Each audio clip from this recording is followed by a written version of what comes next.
Esu labai laiminga, kad sudalyvavau šokio ir judesio terapijoje skirtoj nėštukėms. Dėl to, kad pati būdama psichologė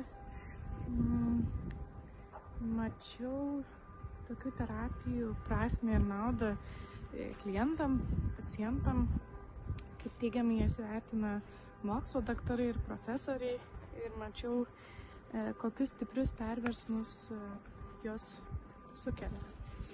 Tai man labai buvo svarbu atrasti vietą, kur patalpinti savo kylančias emocijas, kur galėčiau geriau save suprasti, atrasti ryšį su savo kūnu, kas yra labai svarbu, kad galėčiau jo pasitikėti, kad jaučiaus, kaip dabar jaučiuosi besiruošdama gimdymui, kad kažkaip bus gerai.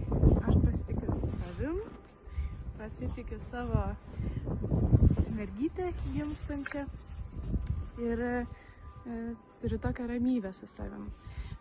Labai padėjo tai, kad viskai užsiėmimai buvo ne individualūs, o grupiniai ir jaučiausi atradusi tokią seserystę su terapeutė, net ir tokią globojantį mamystės jausmą. Ir visą tai mane labai įkvėpė ir padėjo tuo metu susitvarkyti su kylančiom neigiamom emocijom, kurios tikrai sunkino mano kasdienybę. Tai esu labai laiminga ir dėkinga.